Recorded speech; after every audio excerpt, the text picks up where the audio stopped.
আজকে এই কঠিন ডিজাইনটা আপনাদের কাছে একটু সহজভাবে প্রেজেন্ট করা ট্রাই করব। জানি যারা আর্টিস্ট তাদের কাছে এই ডিজাইনটা অনেক সহজ, বাট যারা নতুন বা মেহেদি অতটা পড়ে না তাদের কাছে একটু কঠিন। সো আজকে ডিজাইনটা তাদের জন্য।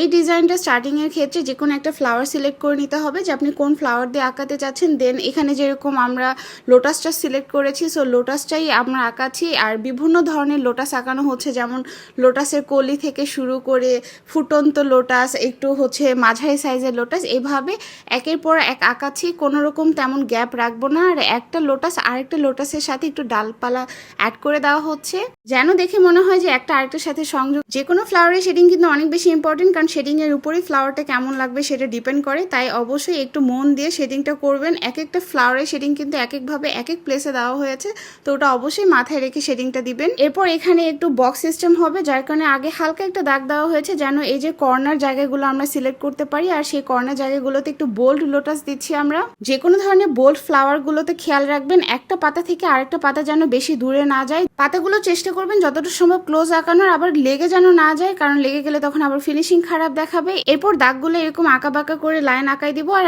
এটার মাঝে ছোট ছোট ডট দিয়ে এটাকে সুন্দর একটা ডিজাইন করে দিব। এবার সব থেকে সহজ পার্ট, যে জাস্ট এই যে খালি জায়গাগুলো আছে সেই জায়গাগুলো আমরা এবার ভরাট দিব। তবে এই ডিজাইনের ক্ষেত্রে অবশ্যই মাথায় রাখতে হবে ফিনিশিংটা যেন অনেক বেশি সুন্দর হয়। আমরা ম্যাক্সিমামই যে কাজটা করি যে কোনো ধরনের ভরাট কাজের সময় জাস্ট কোনোভাবে আর কি ভরাট করে দেয়, এমনটা কখনোই করবেন না। ধীরে ধীরে সব জায়গাতে যেন ভরাটের কনসিস্টেন্সি মানে মেহেদির ঘনত্বটা যেন সেম থাকে। এতে করে দেখা যায় কালার হওয়ার পরেও ডিজাইনটা অনেক সুন্দর দেখায়। সব জায়গাতে সেম কালারে থাকে, আর কোথাও ছোট গ্যাপও রাখা যাবে না। অনেকে কি করে আঁকা বাঁকা করে জাস্ট কোনোভাবে ভরাট করে দেয়, কালার হওয়ার পর খুবই বাজে দেখায়। কোথাও কালার ডার্ক হয়েছে, কোথাও কালার হালকা হয়েছে, বা যেখানে ছোট ছোট ভাবে একটু গ্যাপ রয়ে গেছে সেই জায়গাটা অনেক খারাপ দেখায়। এবার ফিঙ্গারের কাছে এই যে ভর টাইপের এই ফ্লাওয়ারটাই আবার করা হবে, কিন্তু কেন জানে ওই সময়টাতে এই শেষের টুকুর টিউটোরিয়ালটা আর করা হয়নি, যার কারণে আপনাদের সাথে বাকি অংশটা শেয়ার করতে পারলাম না। এখানে একটা দেখলাম ছোট রিলস করা ছিল ফাইনাল ডিজাইনের, সেটা আপনাদের সাথে অ্যাড করে দিলাম। তাহলে আপনারা ফিঙ্গারে কেমন ডিজাইন করা হয়েছে সেটা বুঝতে পারবেন।